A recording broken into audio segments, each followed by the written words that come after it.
Hi అండి. Hello నమస్తే. ఇక్కడ నేను గుంత పొంగనాలు తయారు చేస్తూ ఉన్నానండి.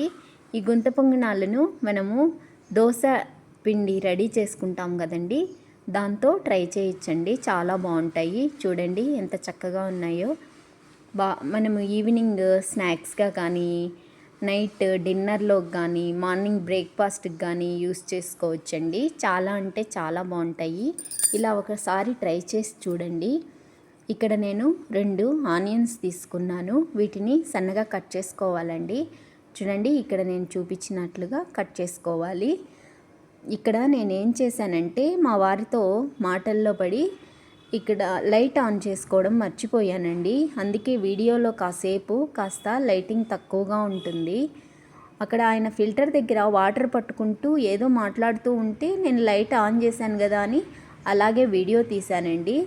దాన్ని డిలీట్ చేద్దామంటే డిలీట్ చేయడానికి బుద్ధి పుట్టలేదండి. ఎందుకంటే చక్కగా వీడియో తీశానండి. అంత కష్టపడి వీడియో తీసి దాన్ని డిలీట్ చేయాలంటే ఇష్టపడలేదండి. అందుకే అలాగే అప్లోడ్ చేశాను. కాసేపే కదా యాక్సెప్ట్ చేస్తారులే అనేసి. చూడండి, ఇక్కడ 2 స్పూన్స్ ఆయిల్ వేస్తున్నాను. ఆయిల్ వేసిన తర్వాత 2 ఆనియన్స్ కట్ చేసుకొని, 1 స్పూన్ జీలకర్ర, 1/2 స్పూన్ ఆవాలు, 4 పచ్చిమిర్చి, 1 స్పూను పచ్చిశనగపప్పు, కరివేపాకు. కావాలంటే మనము టమాటో కూడా కట్ చేసి వేసుకోవచ్చండి. టమాటో, క్యారెట్ తురుము అలాంటివి కూడా వేసుకోవచ్చు. ఇక్కడ నేను అలా టమాటోస్, క్యారెట్ తురుము వేస్తే మా పిల్లలు సరిగ్గా తినరండి. అందుకే నేను వీటితోనే గుంత పొంగనాలు రెడీ చేస్తున్నాను. మా సైడ్ వీటిల్ని గుంత పొంగనాలు అంటారండి. మీ సైడ్ ఏమంటారో మాకు తెలియదు. అందుకే నేను గుంత పొంగనాలని అంటున్నాను. ఇక్కడ ఒక పక్క మనము వేసుకున్నటువంటి పోపు ఫ్రై అవుతూ ఉంటే, ఇంకొక పక్క మనం ముందుగా రెడీ చేసుకున్న దోశ ప్యాటర్న్ ఉంది కదండి, ఆ దోశ ప్యాటర్న్లోకి కాస్త సాల్ట్, కాస్త వంట సోడా, కాస్త వాటర్ వేసి బాగా మిక్స్ చేయాలండి. బాగా మిక్స్ చేస్తే మనం గుంత పొంగనాలు వేసేటప్పుడు లోపల ప్లఫీగా ఉంటాయండి, లేకపోతే గట్టిగా ఉంటాయి. పిండి బాగా పులియాలి, ప్లస్ మనము బాగా మిక్స్ చేయాలండి పిండిని. లేకపోతే గట్టిగా ఉంటాయి, లోపల ప్లఫీగా ఉండవు, కాలడం కూడా అదో రకంగా కాలుతాయండి. అందుకే నేను ఇక్కడ ఇవి మిక్స్ చేసి బాగా మిక్స్ చేస్తున్నాను. ఇవి యాడ్ చేసుకొని చూడండి, ఒక పక్క మనము పోపు ఫ్రై అవుతూ ఉంది, ఇంకొక పక్క ఇలా బాగా పిండిని మిక్స్ చేసుకోవాలండి. తరువాత గుంత పొంగనాలు పాన్ కానీ లేకపోతే ఐరన్ కడాయిలు కూడా వస్తాయండి, వాటిల్లో కూడా ప్రిపేర్ చేసుకోవచ్చు. నా దగ్గర గుంత పొంగనాలు పాన్ ఉందండి, దాంట్లో ట్రై చేశాను. మీరు కావాలంటే ఐరన్ కడాయి కూడా పెట్టుకోవచ్చండి. గుంత పొంగనాలది ఐరన్వి కూడా వస్తాయి. ఐరన్ దాంట్లో తింటే మంచిది అంటున్నారండి. నా దగ్గర అది లేదు. ప్రస్తుతానికి ఐరన్ పాన్ ఉందండి, గుంత పొంగనాలు పాను. దాంట్లో వేస్తున్నాను. చూడండి, ముందుగా చెప్పాను కదా నేను ఇలా వచ్చిందండి చీకటిగా. నేను లైట్ ఆన్ చేసుకోవడం మర్చిపోయాను.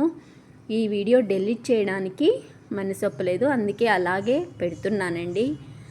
చూడండి, ఇలా బాగా మిక్స్ చేసుకున్న తర్వాత కాస్త పసుపు వేయాలండి. మనం ఫ్రై చేసుకున్నటువంటి ఆనియన్, పచ్చిమిర్చి వాటిల్లో పసుపు వేసి మిక్స్ చేయాలండి. ఇక్కడ మళ్ళీ చూసుకున్న తర్వాత లైట్ ఆన్ చేసుకున్నాను. అందుకే ముందంతా లైట్ ఆన్ చేయనప్పుడు కాస్త చీకటిగా ఉందండి. బాగా ఫ్రై అయిన తర్వాత కాస్త పసుపు వేసి ఫ్రై చేయాలండి. పసుపు స్కిప్ అయినా చేసుకోవచ్చు, ఇష్టం లేని వాళ్ళు. కాస్త పసుపు వేస్తే కలర్ఫుల్గా వస్తాయండి. చూడండి, కాస్త ఇక్కడ కరివేపాకు వేసాను. మీరు కావాలంటే కొత్తిమీర కూడా కట్ చేసి వేసుకోవచ్చండి సన్నగా. కొత్తిమీర ఫ్లేవర్ చాలా బాగుంటుందండి. ఒకసారి ట్రై చేసి చూడండి. చాలా అంటే చాలా బాగుంటాయండి. రోజు దోశలు, ఇడ్లీలే కాకుండా ఇలా అప్పుడప్పుడు వెరైటీగా టేస్ట్ చేస్తూ ట్రై చేస్తూ ఉండండి. పిల్లలు బోర్ కొట్టకుండా వెరైటీ స్నాక్స్ లాగా తింటారు. చూడండి, కాస్త గట్టిగా ఉంటే కాస్త ప్యాటర్న్ లూజ్గా ఉండేటట్టే చూసుకోండి, ఎందుకంటే లోపల బాగా ఉడుకుతుంది. గట్టిగా ఉందనుకోండి పిండిగా ఉంటుంది. చూడండి, నేను ఇక్కడ కన్సిస్టెన్సీ చూపిస్తున్నాను కదా, ఇలాగే కొంతమంది మరలా ఏం చేస్తారంటే, మనం ఇక్కడ ఫ్రై చేసుకున్నాం కదా, అలా కాకుండా పచ్చివే వేసి కూడా గుంత పొంగనాలు వేస్తారండి. కానీ నేను ఫస్ట్ నుంచి కూడా ఇలా ఫ్రై చేసుకొని వేసుకుంటాను. అలా కూడా బాగుంటాయండి, పచ్చివే వేసినా కూడా. నేను ఇలా ఫ్రై చేసుకొని బాగా మిక్స్ చేసి వేస్తానండి. ఇందులోకి చట్నీతో కానీ, కారం ఎర్రకారం చేసుకుంటామండి మా సైడ్ మేము. ఎర్రకారంతో కూడా సర్వ్ చేసుకోవచ్చు, చట్నీతో కూడా సర్వ్ చేసుకోవచ్చు.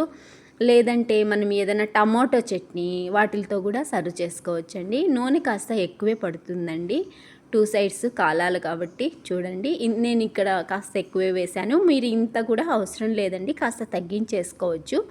ఇది పాన్ కదా, ఆయిల్ అవసరం లేదేమో అనుకుంటారండి. మనకి అవి బాగా రావడానికి కాదండి నేను ఆయిల్ వేసింది. వాటికి ఆయిల్ పడితేనే టేస్ట్ వస్తుందండి. మనం వేసినటువంటి ఆయిల్ గుంత పొంగనాలకి పడుతుందండి, అప్పుడు టేస్ట్ మరింతగా పెరుగుతుంది. అందుకే నేను వేశానండి.